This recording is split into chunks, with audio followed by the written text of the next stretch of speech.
जय हिंद दोस्तों, आप लोगों का अपने YouTube चैनल स्टडी लाइफ 24.7 पे पॉलिटी के इस सीरीज में एक बार फिर से बहुत बहुत स्वागत है।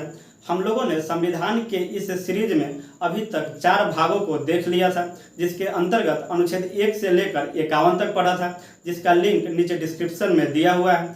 आज हम लोग उसी सीरीज में आगे बढ़ते हुए भाग 4 के ए मौलिक कर्तव्य के बारे में जानेंगे, जो कि प्रत्येक भारतीय नागरिकों के लिए भी काफ़ी महत्वपूर्ण है। तो आप लोग वीडियो में अंत तक बने रहें। अंत में आपके लिए एक प्रश्न भी होगा, जिसका उत्तर आपको कमेंट बॉक्स में बताना है।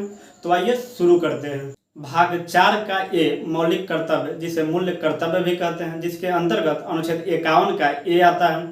देखिए, भाग 4 में था नीति निर्देशक तत्व, जिसमें राज्य की कर्तव्य थी कि चीज़ों को उपलब्ध करवाना। उसी में जोड़ा गया भाग 4 के ए मौलिक कर्तव्य, जिसमें प्रत्येक भारतीय नागरिकों की कर्तव्य है कि इसे पालन करें। कोई ज़बरदस्ती नहीं है कि आप इसे करें, लेकिन 4 ऐसे भी मूल कर्तव्य हैं जिन पे कानून बना दी गई है, उसे आप लोगों को पालन करना ही होगा। तो आइए इसके बारे में जानते हैं। मूल संविधान में, यानी संविधान लागू होने के समय हमारे संविधान में मूल कर्तव्यों की कुल संख्या 0 थी, लेकिन बाद में इसे 42वां संविधान संशोधन 1976 के द्वारा सरदार स्वर्ण सिंह समिति के अनुशंसा पर 10 मूल कर्तव्यों को भारतीय संविधान में जोड़ा गया, जिसे लागू करने के लिए बर्मा समिति का गठन किया गया। बात करें मौलिक कर्तव्य की, तो इसे सबसे पहले जापान में लाया गया था। भारत में मौलिक कर्तव्य को रूस के संविधान से अपनाया गया। आगे 86वां संविधान संशोधन 2002 के द्वारा भारतीय संविधान में एक और मौलिक कर्तव्य को जोड़ा गया।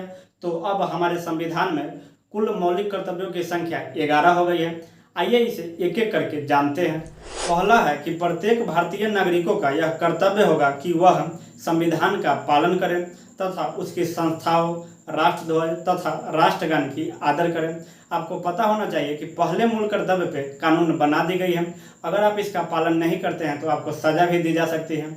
जैसे मान लीजिए कि कहीं पे राष्ट्रगान हो रहा है, तो आप वहाँ पे उपस्थित हैं, तो आप गाए या ना गाए, लेकिन आपको वहाँ पे खड़ा होना पड़ेगा, नहीं तो आपको सजा मिल सकती है। तो इस तरह से पहले मूल कर्तव्य को आपको पालन करना ही पड़ेगा, नहीं तो आपको सजा मिल सकती है। दूसरा है कि स्वतंत्रता के लिए हमारे राष्ट्रीय आंदोलन को प्रेरित करने वाले उच्च वाक्यों को हृदय में संजोए रखें तथा उसका पालन करें। जैसे इनकलाब जिंदाबाद भगत सिंह ने कहा था, तुम मुझे खून दो मैं तुम्हें आज़ादी दूंगा सुभाष चंद्र बोस ने कहा था। तो इन सभी सिद्धांतों को आपको हृदय में संजोए रखना है तथा इसका पालन करना है। आप न भी कर सकते हैं, क्योंकि ये कंपलसरी नहीं है। तीसरा है कि भारत की प्रभुता, एकता और अखंडता की रक्षा कीजिए। जैसे मान लीजिए कि कोई आक्रमण हो गया या फिर किसी देश से भारत का युद्ध होने लगा, तो आपको भी वहां पे जाकर सहयोग करना चाहिए। आप न भी कर सकते हैं, क्योंकि संविधान के अनुसार आपको इसकी ट्रेनिंग नहीं दी गई है, तो ये भी कंपलसरी नहीं है। आगे बढ़ते हैं। चौथा मौलिक कर्तव्य है कि देश की रक्षा करें।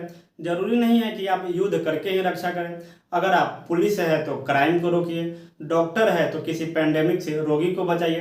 तो इस तरीके से आप देश की रक्षा कर सकते हैं, ये भी कोई कंपलसरी नहीं है। पांचवा और आज का अंतिम मौलिक कर्तव्य है कि भारत के सभी लोगों में समरसता और समान भातृत्व की भावना का निर्माण करें, यानी सभी लोगों में समान भाईचारा को बनाकर रखना है। ये भी कोई कंपलसरी नहीं है। आज हम लोगों ने 5 मौलिक कर्तव्य को देखा, जिनमें से पहले मौलिक कर्तव्य को अगर आप पालन नहीं करते हैं तो आपको सजा भी हो सकती है, जबकि इन 4 मौलिक कर्तव्यों को अगर आप पालन न करें तो भी कोई बात नहीं है। बचे हुए 6 मौलिक कर्तव्यों को हम लोग नेक्स्ट वीडियो में देख लेंगे।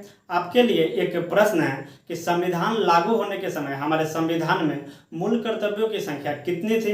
इसका क्या सही उत्तर होगा, आपको कमेंट करके बताना है। आप कमेंट करते हैं तो हमें बहुत ही अच्छा लगता है। तब तक के लिए वीडियो को लाइक कीजिए, शेयर कीजिए, और वीडियो को पहली बार देख रहे हैं तो इसे सब्सक्राइब भी जरूर कीजिए। मिलेंगे फिर किसी नेक्स्ट वीडियो में, तब तक के लिए जय हिंद।